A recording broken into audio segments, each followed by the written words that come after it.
So today we got to play Whistle Mountain. It is a worker placement tile building game. Kinda. And variable powers.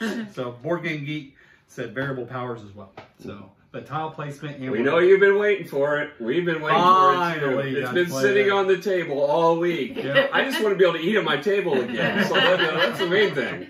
We've got plenty of tables. So let's dig on in.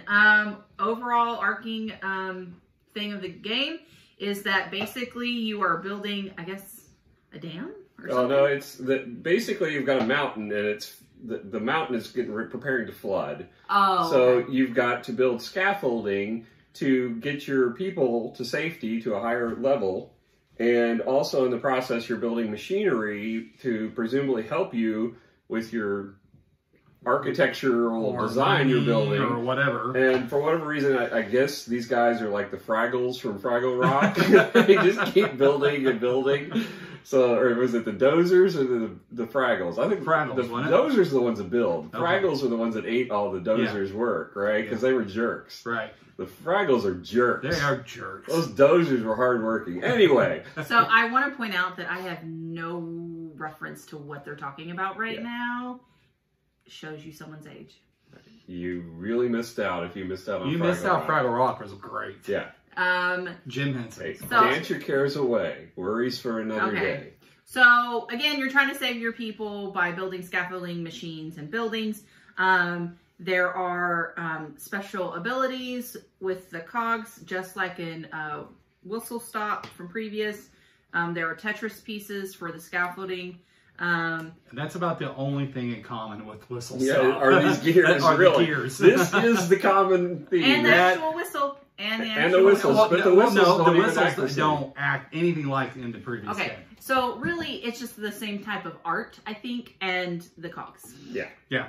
Yeah, that's pretty much it. And the design. That's not a bad thing. All right, so. The design?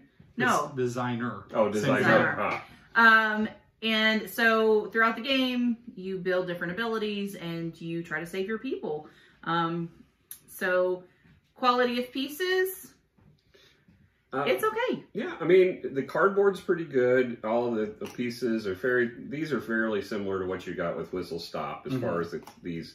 The cards are probably the chintziest piece. They're not. It's a good stock. Yeah, it's decent. It's not bad, but it's got no texture whatsoever.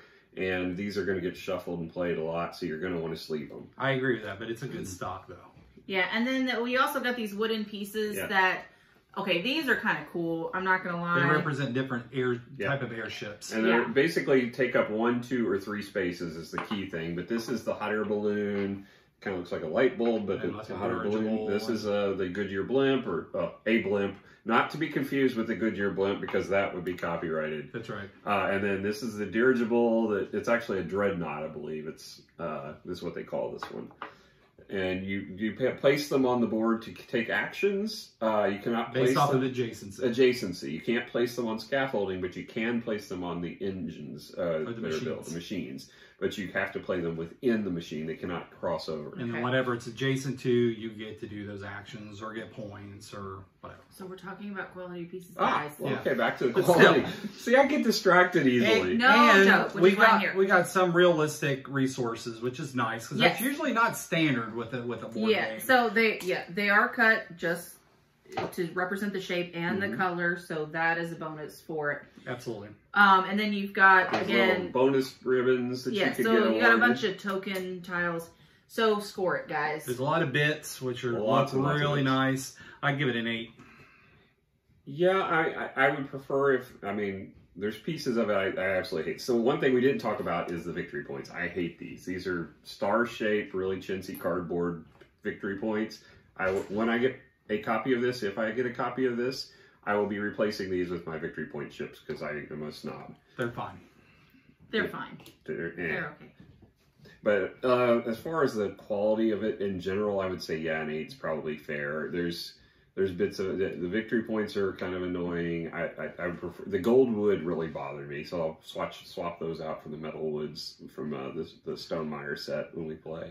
I guess my only concern with the piece, the quality of the pieces is this is the bars for the water as it goes up, and it's already starting to curl. Yeah. And so, you know, if you got any kind of humidity in your house, it's going to be a problem because it's going to continue. Yeah, and then the other thing would be the posts are probably not high enough on the sides because, like, if you're building your buildings on top of the scaffolding, it becomes two-tiered, and then it becomes a problem when they try to lay across just it. like just enough. So, you know, this would be really easy to 3D print. Probably. Yeah. And then with this is already plastic, you could just slip those in, I think and that would you be need a lot to replace better. the plastic I think too. so, too. You need to get higher Just posts. get a little bit higher. You'd have to redo that, but well, but then you're like that would be messing with the board. I think you could manage with the posts. Was that attached when you got it, Robert? No.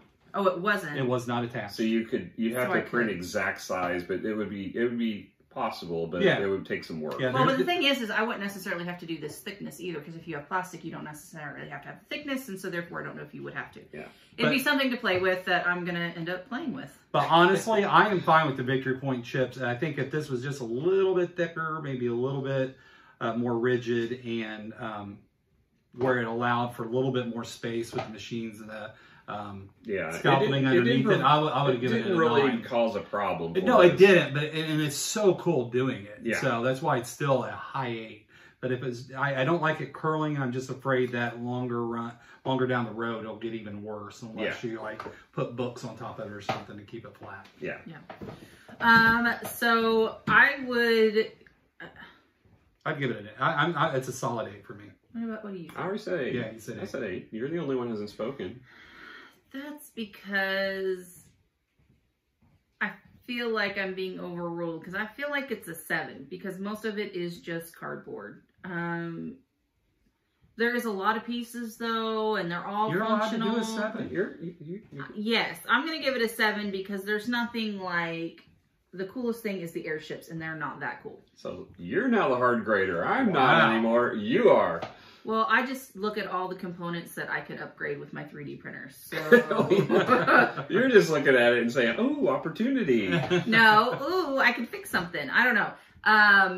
So there's that piece. Now moving on to theme. I don't know. Would you call it a theme? I mean, the premise of the game is so unique that you're building scaffolding and putting machines on it. How are you saving people from water? It's very unrealistic. I don't know. I mean, well, the premise is that you got a certain level, and you're building machines above that level that create so much heat that it melts the snow.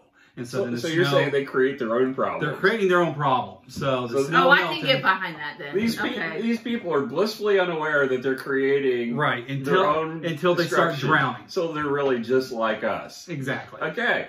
So they're on this. They're standing for no reason on the side in these barracks, just blissfully unaware. Hanging out. Then they're like, "Hey, let's just build some scaffolding and machinery," and then they start drowning. That's the tower of safety. It's like an easel. Yeah. But it's a tower of safety. That's where they get to. It's safer over here. For some reason, the water does not permeate that tower. Listen, guys, I'm not understanding this theme at all, to be quite honest with you. I get you're saving your workers. It's wacky. It's really wacky, but it's cool. Yeah, I don't understand how they got from Whistle Stop to Whistle Mountain. By train. Obviously. There are no trains in this. This is what happens when you get there. So you go you go through the trains and you end up here. You don't see it, but on the other side of the mountain is the train stop. We really need Miranda to be here to moderate this, because we're getting out of control again. Oh, wait, she is here. So, all right. Moving. So there's not much of a theme, really. I would give it because I like the game so much, I'm giving it a 7. I am. I like it, and I like the game. It's a wacky idea. It doesn't make a whole lot of sense, and I like it, so it's a 7. And I'm American. Do what I want. Here's what it says in official text: years have passed since your successful foray across the great American West, stopping at tiny little whistle stops while building a massive railroad empire. Now you're investing your massive profits in new technologies deep in the Rocky Mountains, where there is an abundance of water, coal, iron, gold, and whistles. Dun, dun, dun. So That is the story. That's all you get. That's it. I'm sorry, guys. I don't understand how that leads to this catastrophe of flooding from the mountains. So what are you scoring? You know, I'm kind of torn because I'm with her, so it makes absolutely zero sense whatsoever. But I like that. Yeah. It's completely random. It's very Python-esque. It makes zero sense. And, you know, I still get the Fraggle Rock feeling. You know, the dozers are working. I just wish somebody was eating their work as they were doing it. I'm going to go... I was thinking higher. Well, do it. It's just a spider. Yeah, I'll give it an 8. You give it an 8. Totally negate any. Honestly, no. I'm trying to keep it real because otherwise our reviews get out of control and there's absolutely no value to them. So I'm gonna. I think at least it has a theme. I'm gonna give it 6. I don't see it being any importance to the game whatsoever, but I really don't. You won't mind it. I mean, you're playing the game. You will not even care about the theme being completely, totally ludicrous. Yeah. So I'm going to give this a 5 because it doesn't make any sense. I don't really see the theme in it. But there's the dreaded whistles. It says it right here, ... and whistles. That means it's serious. It's got the Law and Order. Dun-dun. Listen, I'm really hard pressed to give this a 5, okay? Because it doesn't make any sense to me. But you do include art, but the art's not even... Art's good. It's okay. I wouldn't call it art so much as iconography. There is a ton of iconography in this. Yeah. So... Yeah, I'm doing good to give it a 5, guys. Okay. All right. So 5, 6, 7. Yeah. All right. So moving on to rules. So the rule book is interesting. It's pretty simple read. There's a lot of pictures. You know, some of it is kind of confusing until you get later and then kind of refer back to it. So there's a little bit of that going on. There's a lot of pictures. There's a lot of lots and lots of pictures. So that's actually really helpful in this book. Here's the big thing though. That's page 11 of the book, or page 10 of the book really is the ending of the rules. After that, you've got page 11 is just like the thanks for being there stuff.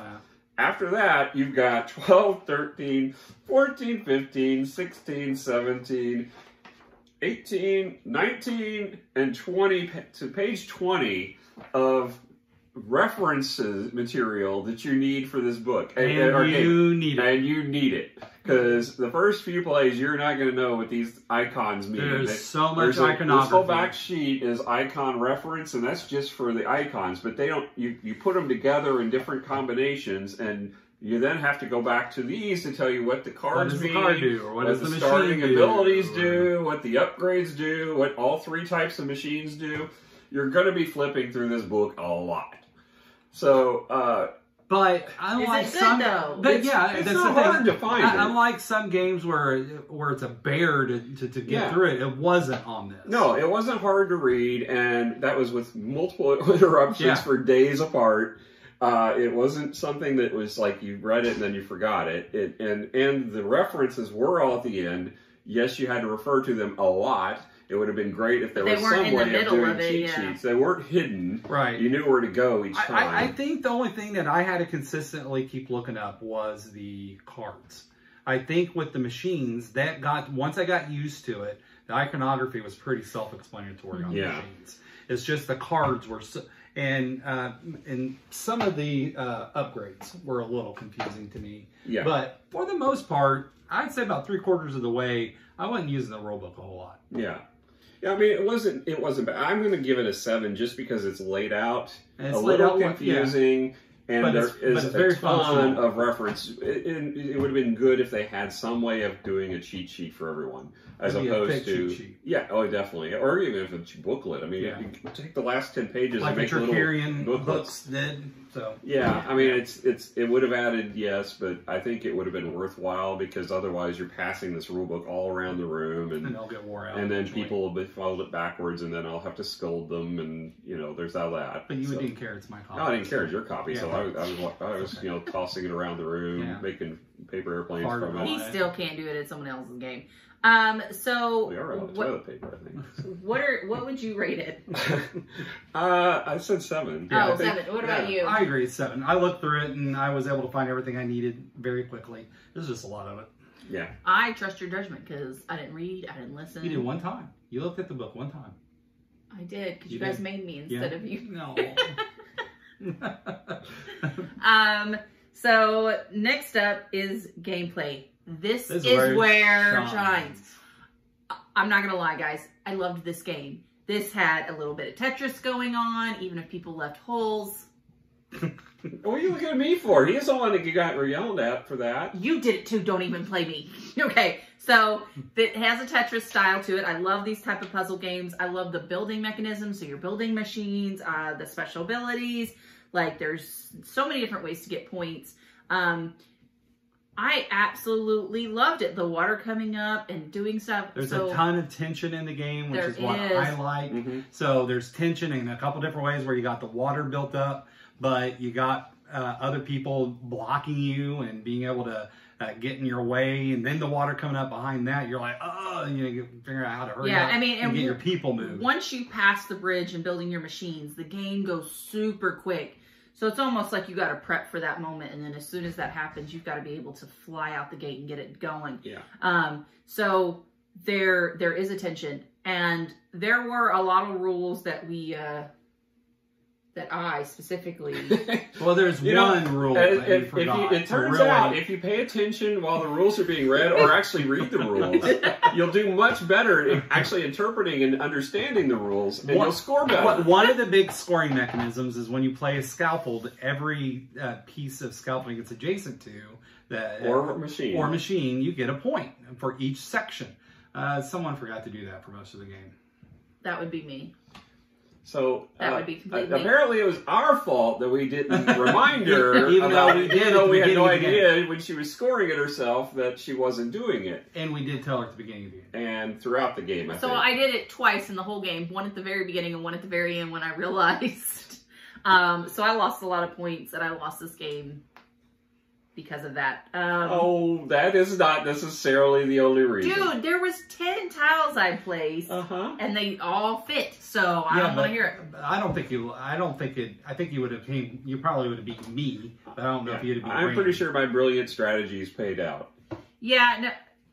Brilliant. Okay.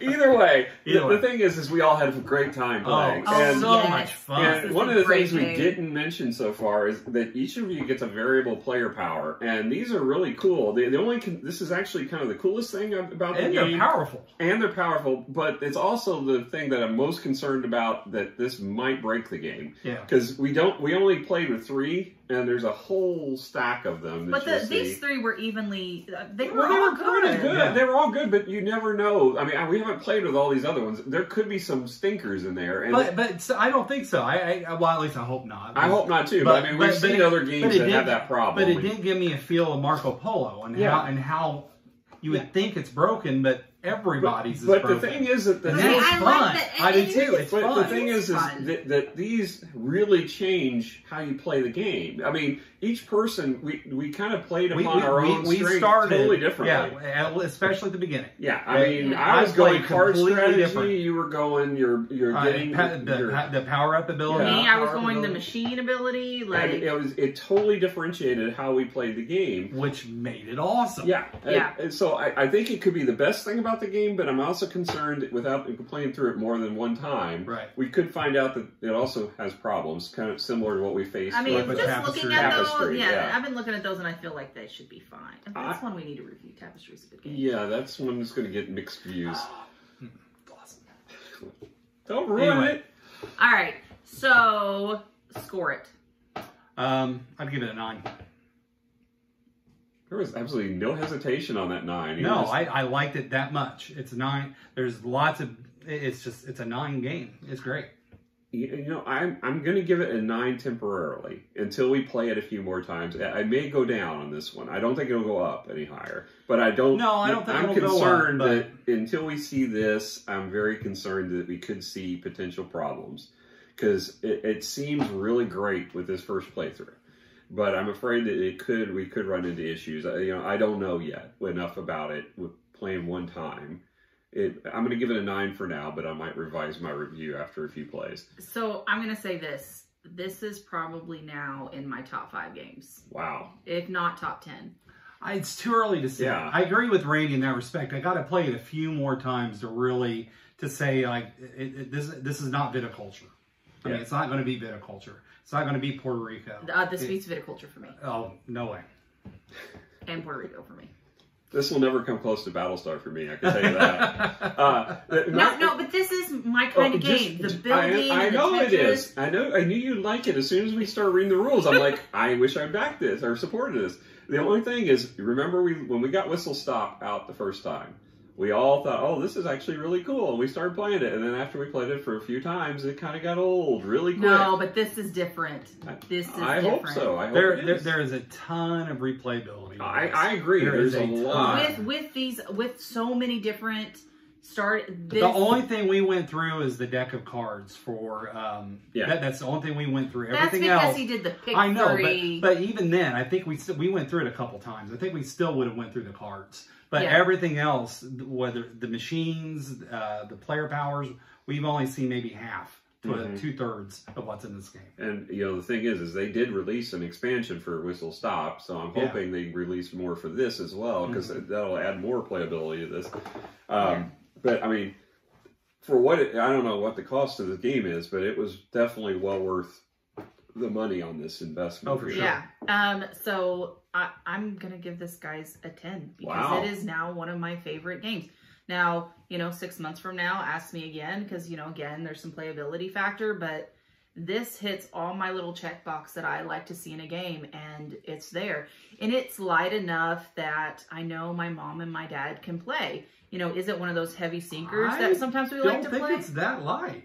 I don't think it's super heavy either. But... No. I'm saying it's a medium game where I can teach some of my other family members to play, which that really excites me too. And I figure that and I know my mom loves the Tetris. I think this is going to be a big hit at the family get-togethers is what I'm going at. And so knowing that going in, it just gives me a lot of warm and fuzzies.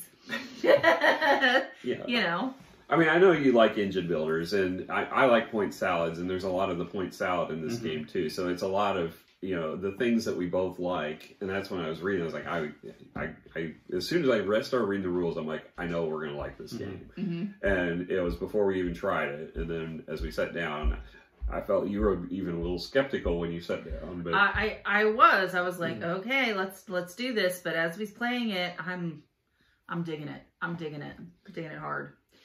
So, any other comments, guys, before we wrap this up? Well, he hasn't given I haven't given the data about it. So this is actually a pretty recent release. Just came out maybe a couple months ago. Designer was Scott Caputo, who also made Whistle Stop, and Luke Laurie. Art was done by Mila Harbour and Taylor Bogle. And as Miranda said, it's worker placement, tile placement with variable powers. Okay. So, yeah. Thanks for visiting, guys. Yep. Highly recommended. Highly. Yes. Get it. It's good. It's good. It's good. This is a good buy. Yep. So again, thanks for joining us. We hope to see you guys soon. Don't forget to put the subscribe button and the notification bell so you can see more of what we do. And if you want to buy me a copy, I'm fine with that too, because this is one of the few games that Robert owned before I did. That's really good, Randy. That's really good. Yeah, sure. Yeah. I don't beg. Because you need more games. All right. Well, thank you guys. Bye. Bye.